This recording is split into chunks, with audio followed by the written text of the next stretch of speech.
Impossível falarmos em redução da jornada de trabalho ou falarmos em escala 6x1 sem permearmos nessa construção uma análise sobre relação patriarcal, racista, LGBTfóbica, que coloca em escalas cada vez mais precárias, desumanas, corpos que são marcados para viverem em questões, muitas vezes em cenários, muitas vezes indignos. As minhas colegas, ao usarem a tribuna, falaram, e eu quero reforçar, a jornada de trabalho exaustiva, a escala 6x1, tem um grande impacto negativo, majoritariamente, na vida das mulheres que são mãe, na vida das mulheres que um dia não significa folgar, mas significa cuidar da casa, cuidar dos filhos, tentar uma vaga no posto de saúde. Este um dia não existe para a mulher trabalhadora. Ela não descansa nesse um dia. Ela não tem 6 dias de trabalho e no um dia ela coloca as pernas para cima, dorme até meio-dia, acorda, tem a comida na mesa. Muito pelo contrário. Esse um dia é uma tentativa desesperada de organizar uma vida em apenas um dia, porque durante todos os outros 6 dias ela sequer teve tempo de olhar questões básicas. As mães dizem para mim nas ruas, desde o primeiro dia em que eu estou nas ruas: deputada, eu não vejo os meus filhos. Eu chego, estão dormindo, eu saio, já foram, eu saio, ainda não acordaram. E aí nós vamos olhar para a população negra, que é quem está majoritariamente nos postos de trabalho mais precarizado. A comunidade LGBTQIA+, que também se encontra nos postos de trabalhos mais precarizados. São aquelas que são mais afetadas por uma escala desumana que não permite que você tenha vida. E aí, ok, nós temos que ter responsabilidade e fazer um debate ancorado e calcado pelo setor econômico. E ninguém nunca fez essa discussão à revalia do setor econômico. Nós não somos leviana, nós não somos ingênua. Nós fizemos isso olhando exatamente para as questões econômicas. Mas o que eu quero dizer é que aqueles que miram e apontam contra a redução da jornada de trabalho não fazem isso porque estão preocupados com a economia. Fazem isso porque odeiam ver um país que luta pela dignidade das mulheres, da população negra, da comunidade LGBTQIA+, que olha com respeito à classe trabalhadora e diz: estas pessoas também são gentes dignas de uma condição de vida melhor do que essa que foram submetidas desde a invasão destas terras, desde a colonização.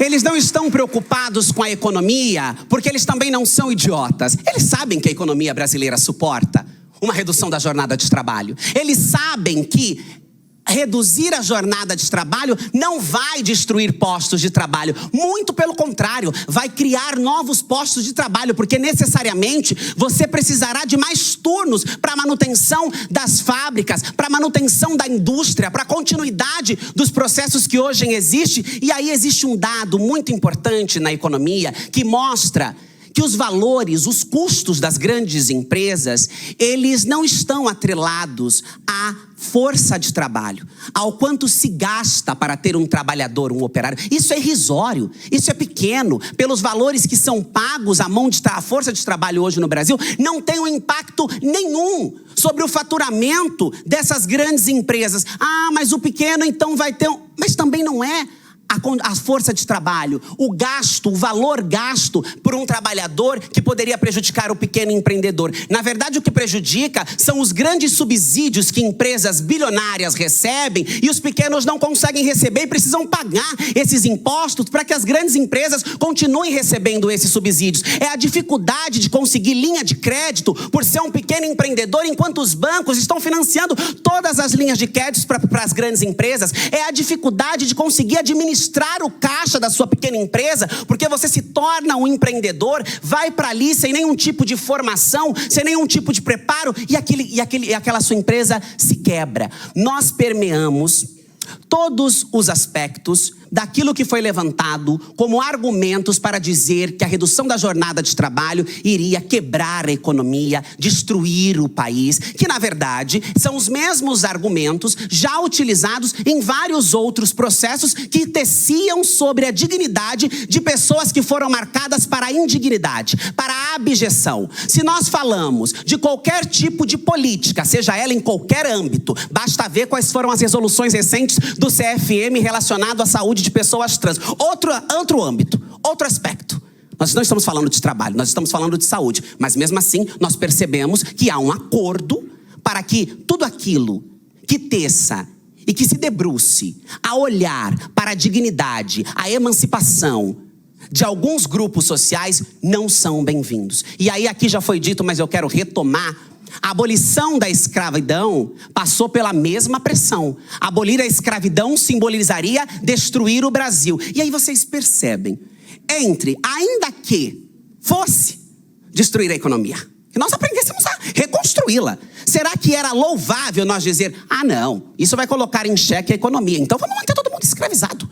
Vamos continuar mantendo as pessoas escravizadas em nome de uma certa economia que não se sustenta só pelos números. Porque quem movimenta a economia e quem faz a economia acontecer é a força de trabalho, é a classe trabalhadora. São as pessoas que consomem, que investem, que aproveitam dos espaços, da cultura, do lazer, da cidade, para fazer com que essa economia exista. Não existe economia sem pessoas.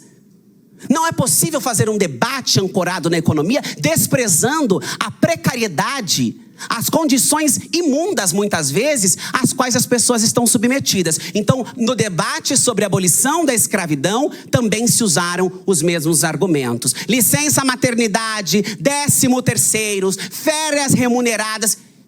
E veja que impressionante, o Brasil não quebrou. E quando quebrou, não foi por essas questões.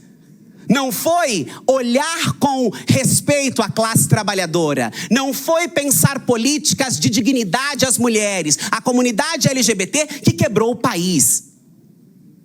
Nunca esses argumentos se sustentaram de pé, pararam de pé. São fantasmas,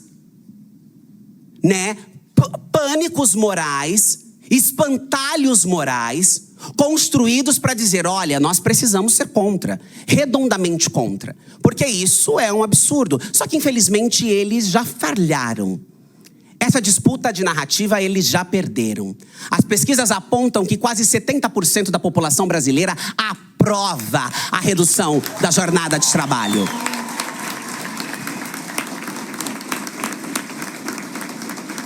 Os dados apontam que a juventude, e vejam que impressionante, a juventude que sempre foi tratada com desdém. Eu abro, querida, obrigada, já foi.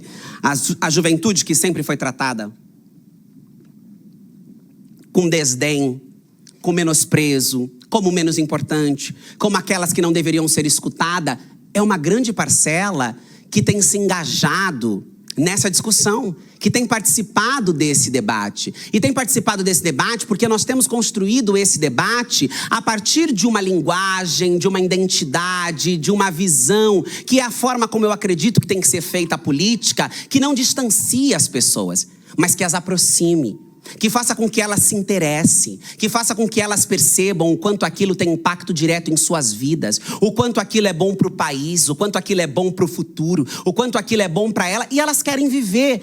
Você dizia sobre a dificuldade de conseguir mão de obra para trabalhar, acho que você citou a China, acho que foi isso, mas aqui no Brasil, nós também já temos dados que apontam que, por exemplo, nos supermercados, nessa semana que passou, nós instalamos a subcomissão da 6x1 na Câmara dos Deputados, na Comissão do Trabalho. Eu vou presidir uma subcomissão dentro da Comissão do Trabalho que vai debater a escala 6x1, fazendo mais ou menos isso que a gente está fazendo. Vamos ter alguns eixos, mas também vamos ter caravanas que vai rodar o país inteiro, debatendo com as pessoas, com a classe trabalhadora, nas casas legislativas, esse tema com as pessoas. E alguns dos deputados que estavam lá, que não eram do nosso campo, que não eram progressistas, mas estavam lá porque nós achamos importante tê-los ali, e eram representantes do comércio, dizia: deputada, nós estamos com uma dificuldade gigantesca, não tem ninguém querendo trabalhar no mercado. A gente não tem gente querendo trabalhar nessa escala mais, porque as pessoas estão tomando conta de que o trabalho não pode ser o fim, de que elas merecem, de que elas podem, e de que o Estado e a sociedade têm condições de promover e ofertar uma vida além do trabalho, como é o nome que origina todo esse movimento. As pessoas querem ter direito a viver, as pessoas querem acessar a cultura, as pessoas querem ter direito a construir uma carreira profissional, a se profissionalizarem em outras áreas. Ninguém mais quer morrer trabalhando, como acontece. ainda hoje, em alguns postos de trabalho, em algumas fábricas. A redução da jornada de trabalho, ela vai ter também, além de todos esses elementos positivos que nós já trouxemos aqui, injetar mais dinheiro na economia, porque quando você tem mais tempo de folga, quando você tem um ciclo virtuoso, eu disse isso na sala da ministra Gleice, e foi ótimo concatenar os pensamentos dessa maneira, porque nós conseguimos avançar. Eu disse, ministra, nós temos um ciclo virtuoso acontecendo no Brasil. Nós temos o presidente Lula oferecendo a redução, a isenção dos impostos para quem ganha até R$5.000. E nós temos uma proposta de mais tempo de descanso. Então, quer dizer, se você tem mais dinheiro na conta e se você tem mais tempo, você vai gastar esse dinheiro. Você vai injetar ele na economia. Você vai comer picanha, você vai no shopping, você vai no cinema, você vai no teatro, você vai fazer com que a economia seja aquecida, fazer com que isso tenha de retorno para a economia. Você vai ter aumento dos postos de trabalho, o que garante, então, uma diminuição dos trabalhadores que estão vivendo na informalidade, porque quando as empresas precisam contratar mais, elas automaticamente ajudam a retirar da informalidade uma gama de trabalhadores, mas mesmo aqueles que estão na informalidade, nós acreditamos que haverá um efeito cascata que conseguirá também dialogar com essa vida precarizada do trabalhador de aplicativo, do trabalhador uberizado, que também está jogado às mínguas. Esses trabalhadores que não têm banheiro, que não têm comida, que são ultra explorados por esses aplicativos, que também precisam ser contemplados numa disputa, numa discussão sobre jornadas de trabalho, sobre direitos trabalhistas. Mas além de todos esses benefícios que nós já falamos aqui, nós também teremos um benefício para o Estado brasileiro, que com certeza irá diminuir a quantidade de ocorrências previdenciárias movidas por trabalhadores exaustos, que adoecem, que se machucam, que têm burnout, que têm uma série de problemas psicológicos e psiquiátricos por conta da exaustão nos postos de trabalho. Nós vamos ter uma diminuição dessas intercorrências, o que automaticamente ajudará a aumentar a nossa produtividade.